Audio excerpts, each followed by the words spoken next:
Hello, my name is Michael Garrick, and this is PoppinCulture. My guest today is comedian Mona Bender. She performs in North Carolina, South Carolina. If you get a chance to see her in your city, please go out to see her. She's hilarious. Thank you so much for coming on the show. Thanks for having me. It was a great drive up from Charleston today. I'm super excited to be here. Nice. This is going to be a lot of fun. I can't wait. The topic you chose was cannabis. But before we get into the topic, whenever I have comedians on, I like to ask one question. A lot of people like to focus on bombing, but I'm more focused on succeeding. So when was the first time you killed and how did it feel? I actually never thought about being a comedian, but I've always been hilarious in social situations. So I've been pretty much slaying crowds since I was like 6 or 7, and that's always been something that I enjoyed doing, is just making a room full of people laugh. Nice. The first after starting was just one night at the Purple Buffalo. If you bring the mic just a little bit closer, just so I can pick it up your voice a little bit better. Yeah, sorry right there. Yeah. No, you're good. But it was, I had recently started and I wrote, my first jokes that I had actually sat down and worked on, and the room was great. There wasn't a packed crowd, but everybody in the room laughed, and that was it for me. I was pretty much done. Nice. Nice. And like I said, I've seen you kill plenty of times, but you're very funny. Thanks. No problem. Truth is the truth. Has anything you've done before compared to that feeling? Not really. I did ghost tours downtown Charleston for a while. And yeah, exactly. But that was something that I kind of hammed it up with a little bit extra, and it got good reactions. Nice. I don't know why that was funny. I was just like, stand-up ghost tours. It's like, maybe it's the same thing. It's kind of similar because they're not there for facts. They're just there for a good story. So if you tell the story right and get the punchlines where you need them, people laugh and have a good time and tip you money. Nice. I did one in Savannah, and midway through, the guy was just like, and this, look, we don't know if any of this happened in the house, but what they tell us is, yeah, he's like, he broke character completely. He had like this like old clothes on and everything. Yeah. And like the story didn't make sense. I guess he was new to the job. Yeah. And as he was saying the story, I think it clicked in his mind like, all right, guys, this may not happen. Like, probably bullshit. Yeah, yeah. I don't think he kept that job for long, if I'm guessing. No. But and the story was something about somebody like hanging themselves, but like couldn't hang themselves, and jump back in the house, and jump back. It was too many steps. And implausible at best. Yes, and he was just like, let's get to the next location. Yeah. You have those nights doing that, but you also have people that are like Googling on their phone while you're trying to tell a ghost story. I had to talk to a guy. I was like, sir, because he was date checking me, like the 3rd of May date checking me. And I was like, sir, this is a ghost tour for entertainment purposes. Like, I'm going to need you to stop fact checking me on a ghost story. This man paid $15. He did. For something he could have Googled himself. Apparently. I don't know. He had extra time on his hands that I would not have had. It'd be funny, though, he was with the company. Like, hey, man, she ain't been saying what we wrote down. She a spy. Yeah. That'd be the worst undercover boss episode Corporate ever. Snitch. Yeah. That's the worst undercover boss episode ever. I own this company, and actually. Yeah. No, but he was like ruining it for like kids. I had like 14, 15-year-old kids that were on it, and they have fun. Yeah. I was like, dude, do you want my job? Yeah. Like, they pay me to do this. You can like. He was by himself? Well, he was there with his wife and a small child. So like, I don't know why they were there, because the kid was like 3 and not enjoy. Like, no 3-year-old wants to walk a quarter mile around downtown Charleston, like, ever. Why would you bring a 3-year-old to that? No, that is. Yeah. My only bad review I ever got, and it was that gentleman, because he did not have a good time. Well, I would have worked for the worst review ever. If you're going to fact check me, that is not No.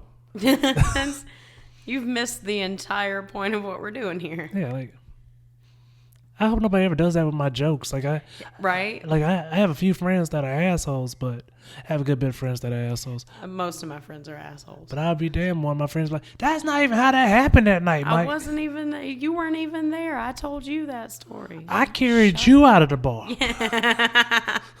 I've got a couple of those. Yeah, this is not the same. You mixing characters up. You're shedding good light on yourself Yeah. right now. And And I don't know if I appreciate it. For real, I told you to get your bitch ass in the car. This story. Where you man? I had one joke I used to tell, and I was the other person. But yeah. I was like, man, I can't make myself look bad. Like, it's worse when the person you're telling the story about is also a comedian, and then they correct you immediately after you tell the story. Oh yeah, or either that, or like you both guys have the same joke with the same story, and be like, man, which one of y'all telling the truth? Like, this yeah, it's kind of a figure out their side and my side, and then the middle. Yeah. That happens a lot. That'd be crazy though. So both of y'all puked. Okay. Yeah, basically. That's how this story worked. Yeah. Okay. So the topic you chose was cannabis and how it's influenced pop culture. Yes. Any special reason why you chose it? Honestly, cannabis, weed, pot, whatever. I'm not gonna list every name, but it's been something that's greatly helped me in my life. And it's something that has a very wide-reaching effect on pop culture and culture as a whole.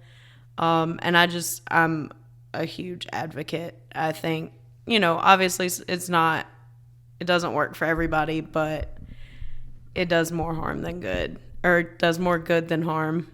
Yeah. And I think that in general, it's something that more people need to think more about. I agree. I take a good bit of CBD gummies, and it really helps out. And I truly believe we should legalize marijuana, if not just for people with health issues, but so we can finally get these roads fixed. Yeah, so we can get the roads fixed, and so people will quit being dicks all the time. Yeah. There's a lot of people in my life that should probably just take a toke and not be that way. You think they'll stop everybody from being dicks? I feel like it would slow it down, but people will still. Not everybody. A dick's a dick. Yeah, but I've seen it work for a lot of people. Certain relatives of mine have come around to the idea of trying it, and it's greatly reduced the dickishness at Thanksgiving and Christmas, and I'm a huge fan. Dickish. The dickishness. Yep. The just absolute dickishness of it all. As someone in the medical field, I am like 100% behind cannabis. Like, people need it. Like, I don't think everybody should smoke it, but like when it comes to digesting it with edibles, I'm 100% behind it. So I see you have notes. Yeah. Due to our topic and me being pretty scholarly about our topic, I had to write down notes because I lose the plot sometimes. Well, I'll let you kick it off. I drift off every once in a while. I don't know. Like you mentioned, you're a medical guy. I was raised by a nurse, and she obviously got her nursing license way before anybody was talking about cannabis being a healing thing in Western medicine. Okay. But its earliest use and influence on us was medicinal. Like, it was a healing thing. It was a spiritual thing. And I think that's, we think about pop culture and weed starting in the 60s, but I mean, we've been growing pot for like 10,000 years. It was one of the first things that we felt the need to like actually cultivate. So we were like, fuck it, I can find a berry anywhere, but let me bring this shit with me. Yeah. Because there might not be anywhere I'm going. That's true. I would love to meet the first person who's like, guys, we just add fire to it. Yeah. Like this, we can soak it and stuff, but you know what would be even cooler is if we set it on fire. Yeah. And that's, that guy was great. Yeah. Good stuff. And then they met a tobacco guy, and they were like, why is he popular? Why is this tobacco guy? Why does anybody want what he's selling? Yeah. He's killing people. Yeah. These people are dying. Yeah. But yeah, I mean, it's been around as long as we've really had a civilization, and the prohibition aspect of it is really what's new, like in the grand scheme of our history. Like even if you talk to, like my grandma's in her late 70s, she can remember her mom telling her stories about like cocaine powder being sold at drugstores and shit. And like you'll see like the old medicine labels and it's like 47% cannabis sativa. And you're like, holy fuck, no wonder nobody was coughing. Like you're too stoned to cough. But it's the medicinal aspect of it isn't new. It's just the acceptance of the medicinal aspect of it within this society that we've created. And I think that's good. And I think it's super necessary because, like, you see these kids having seizures and shit, like, and then it stops. Yeah. And they're not, they're not on OxyContin. And, like, the idea that it's been okay to prescribe narcotics to children for so long for things like that. Oh, you can't trust doctors. Like, you can't. Doctors are like for the highest bidder. Yeah. Like, less than 100 years ago, literally less than 80 years ago, you had doctors like saying, "Yeah, cigarettes are fine for you. Cigarettes are great." Yeah, like like yeah, like it was a real thing. Doctors really said that. Yeah. So yeah, you can't trust doctors. And it's the whatever is available to know at the time. They're always finding out different shit, but like it's the fact that now and when we were growing up, like the 2000s, like they give kids the most fuck shit. I was on Adderall, which is pharmaceutical grade meth, basically. Yeah. And you don't want to prescribe cannabis to a child because they might get stoned. Like, are you kidding me? Yeah. It's ridiculous. Oh no, what else do I have here? You have a good bid. Yeah, I gotta take notes or I'll lose the entire plot and just be off railing against the system for 20 minutes. Comedy, of course. Like you can't have a conversation about comedy without first and foremost Cheech and Chong. Yeah, when it comes to like cannabis comedy, yeah definitely. And I mean, like, even if you're talking about like early stand up, they come up. Yeah, of course. They're huge. Yeah. And, 80 million other stand up comedians that wouldn't be able to get a set written down without that's true. Getting stoned. At me, this guy. Yeah. I can't.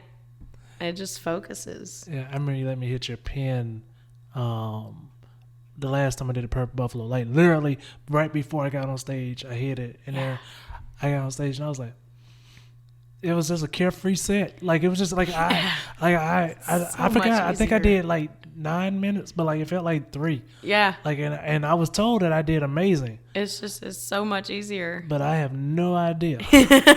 Like with Purple Buffalo is you got to go up those 2 weird steps. Yeah. And like I almost fell, and then I got on stage, grabbed the mic, and like.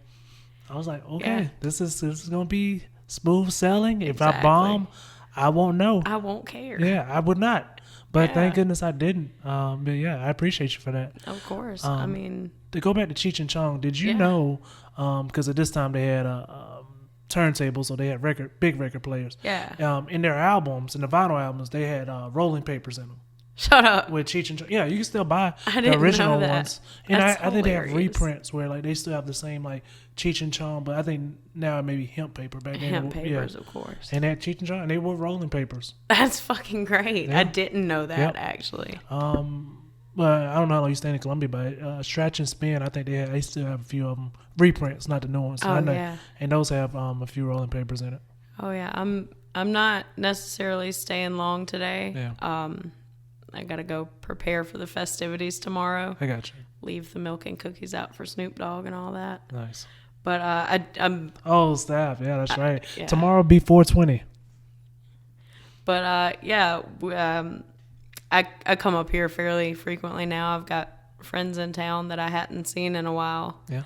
And then I caught back up with them, so I'm coming back and forth a good bit now. Nice.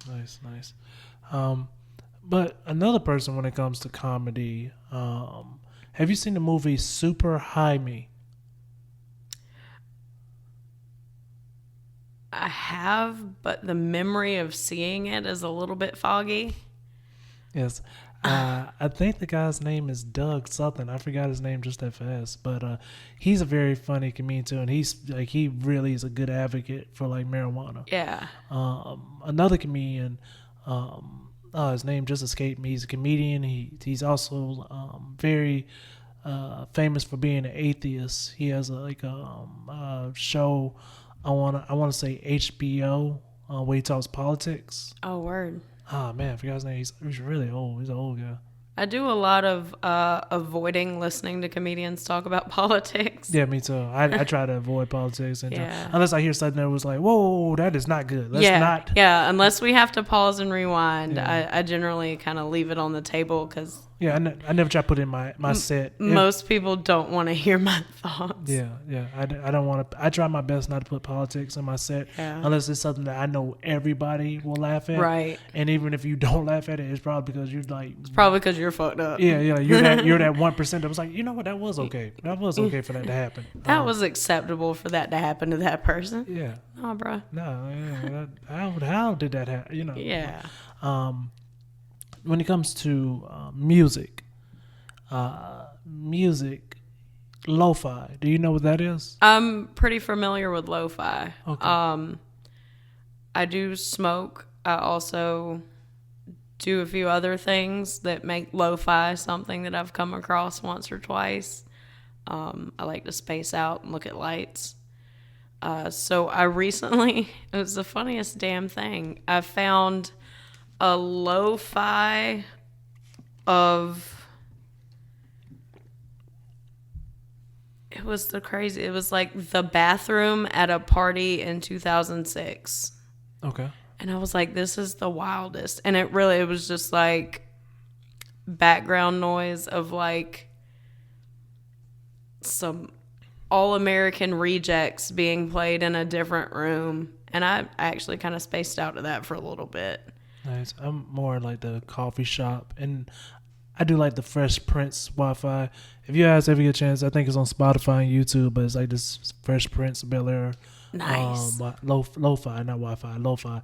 And it's pretty good. But even before then, I would say 70s, that was a big time for when they embraced it.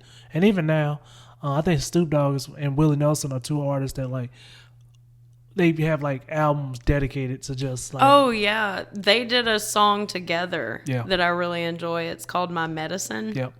It was my ringtone for the longest time. I like that song too. Yeah, like you can't move an inch in music, and even like going back farther, like Cab Calloway, Yep. like in the 40s with the big band and all that. He's got a song called Reefer Man. Yep. And it's just hilarious. But if you look back, it's even another song I think around that time called The Dope Peddler. yeah, like there's like a whole genre of like early jazz that's just like reefer music. Yeah, I even like the parody music. Like there's one song called "I'm Growing Marijuana in My Yard," which if you haven't heard it, please get a chance, guys, to listen to it. It's hilarious. Absolutely. Yes. I mean, like a lot of parody songs. Another parody song I heard was Marijuanaville. It's a parody to Margaritaville. Oh yeah, So- that sounds great. I'm gonna write that down. I want to listen to that. Okay, I made it to the note sheet, guys.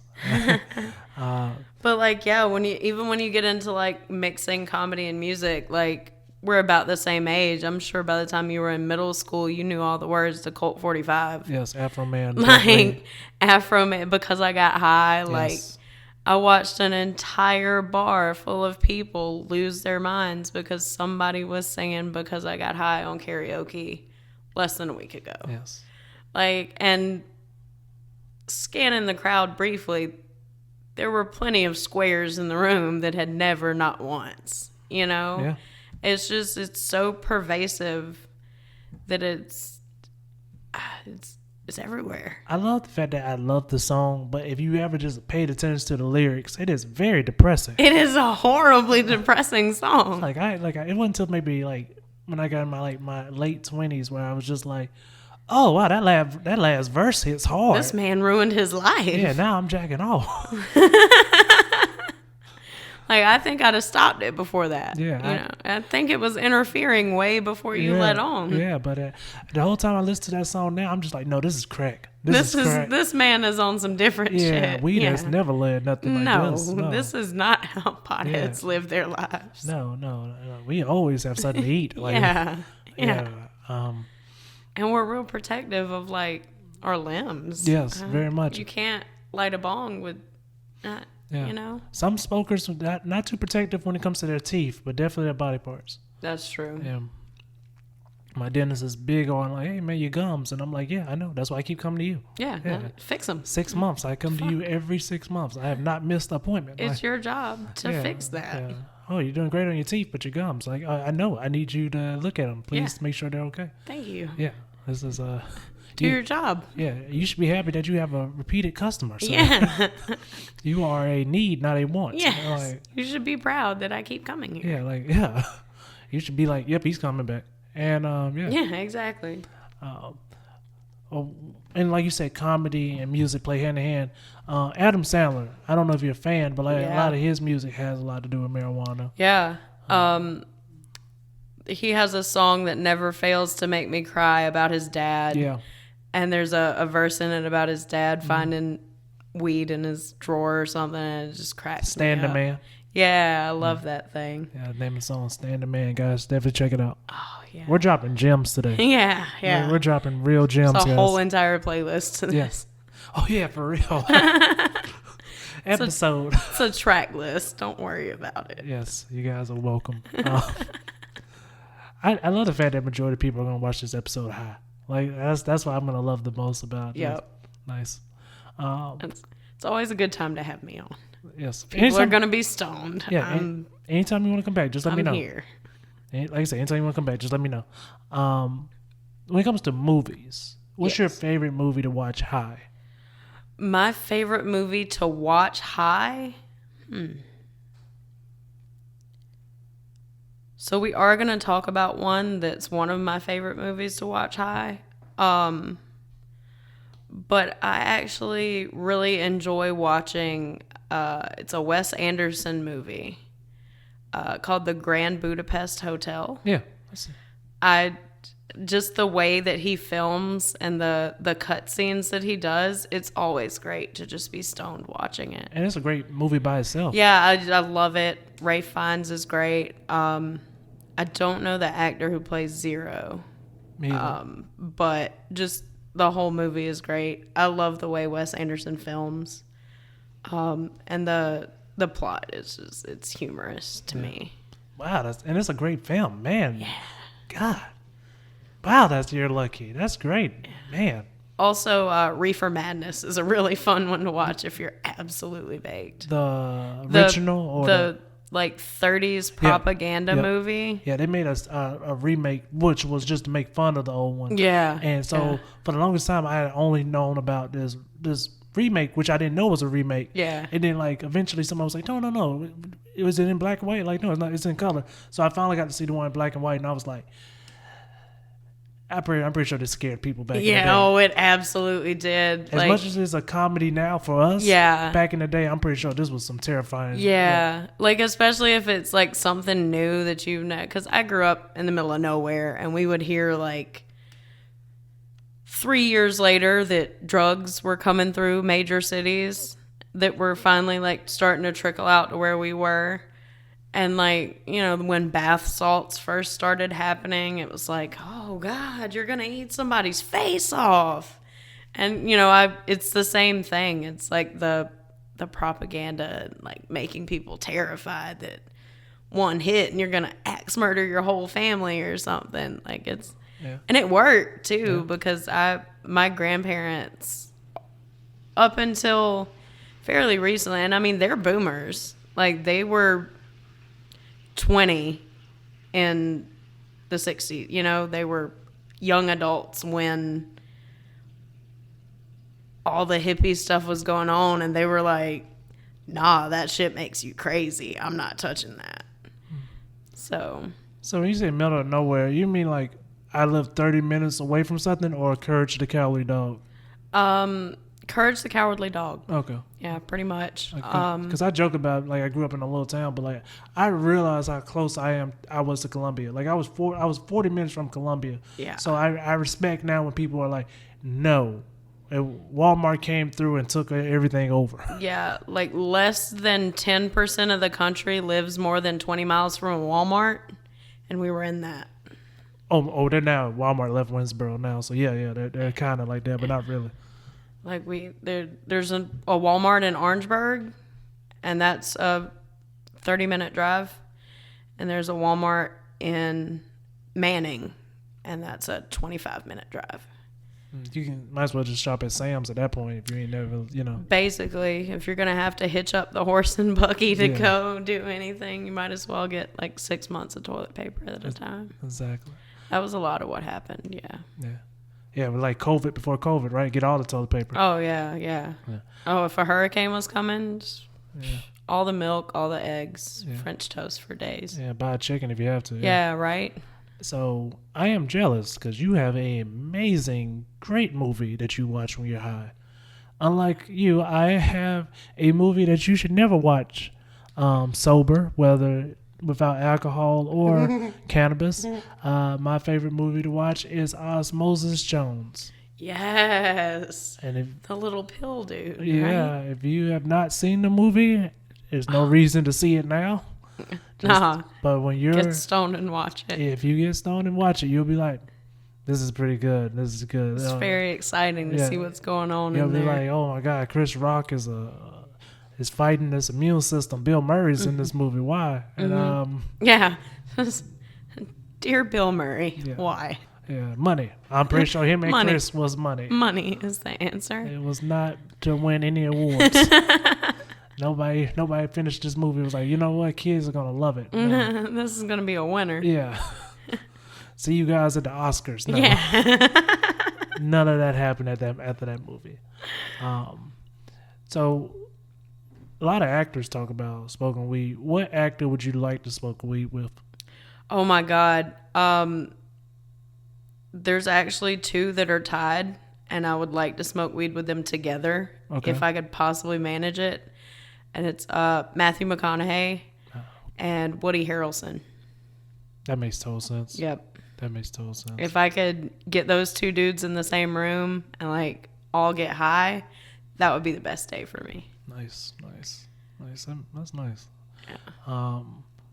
Well, comedians.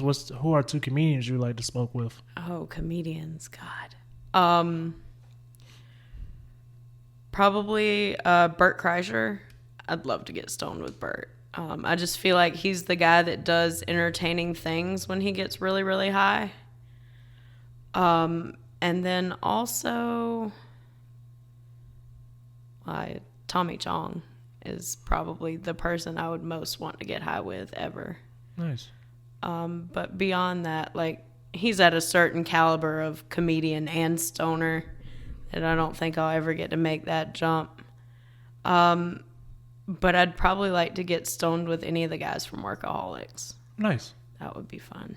That's cool. Nice. Yeah. Nice. It's funny because, like, for me, it's... Well, I say it, but, like... I'm not even gonna lie. I was thinking I'm gonna go with the first two names that popped up in my head.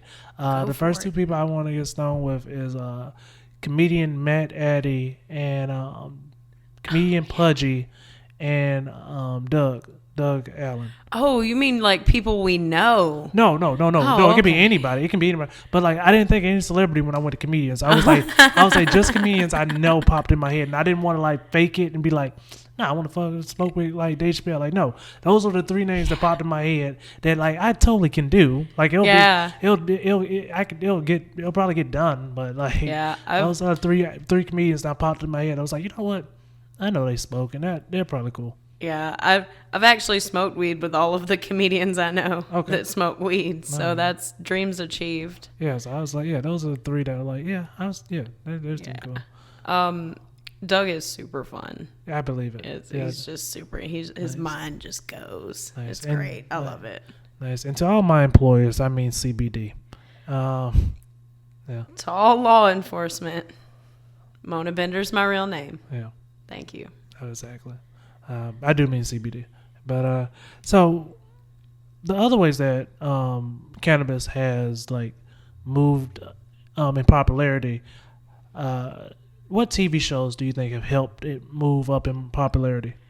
Oh God. I mean, I think a lot of like the sitcoms that you see, like you see things like Futurama doing jokes about weed, and you see like when we were younger, you'd see like different shows like that reference it, and it's just kind of not necessarily one thing, in my opinion.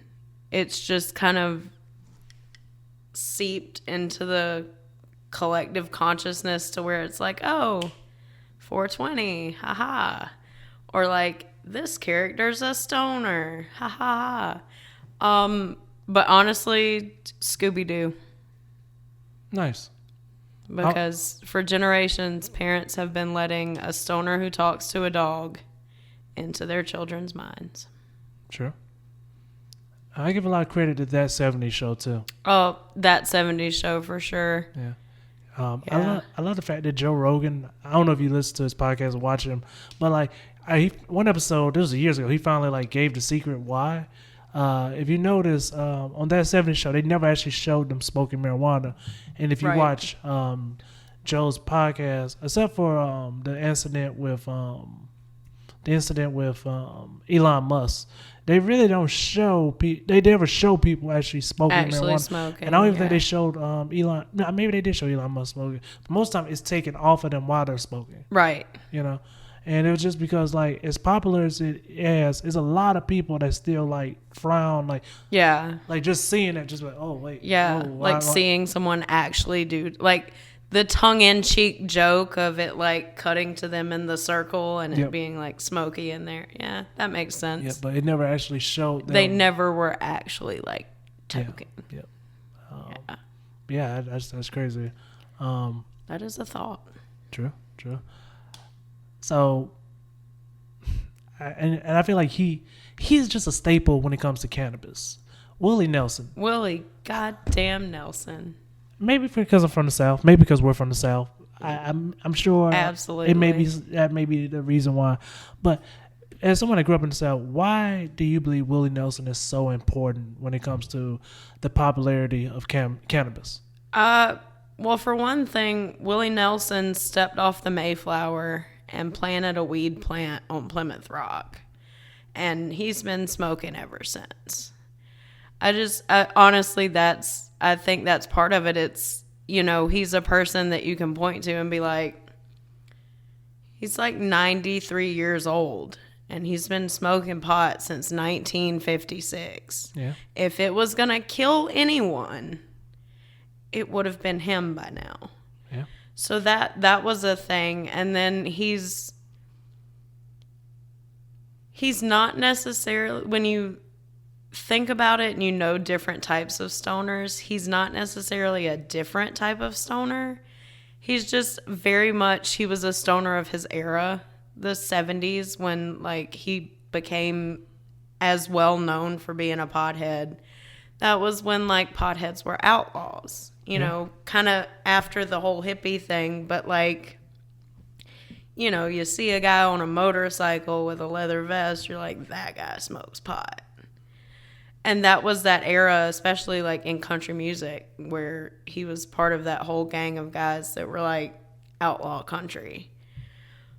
But he's still alive. Yeah. And most of them are not. Yeah, he chose marijuana. They chose alcohol. Yeah, and cocaine and like everything else. Yeah. But like he lasted, and he's been a revered person in country music the entire time, and I think that stands out because like you don't generally have that. Like any rapper that wants to can smoke pot and not lose any of their fan base. Exactly. Any rock star that wants to can smoke pot and not lose their fan base. But being a country musician and being a stoner for the last 60 years, yeah, like that speaks to longevity. Yeah. And it speaks to, and he's a good person, and I think that has a lot to do with it. Yeah, like he's done Farm Aid for so long and stuff like that. It endears him to people who are not necessarily pot friendly people. Oh yeah, everybody likes Willie Nelson. I haven't met Everybody loves Willie Nelson. He's like a Dolly Parton without titties, or He's like a Dolly Parton with real hair. Okay. Okay. I don't know how good. All right. Good luck, Mom. What's your real name? What's your fake name? Mona. All right. Good luck, Mona. No shade, Dolly. No shade, Dolly. Okay. All right. So what other notes did you have? I don't know. Found out she has her own like beehive like Beyonce. Like, oh, these comment sections. Do not read the comment section, Mona. I'll stay out. No shade to Dolly. I swear to God, I love Dolly Parton so much. Okay. She said she came out. She's got wigs. It's fine. Everybody knows. Probably. Pot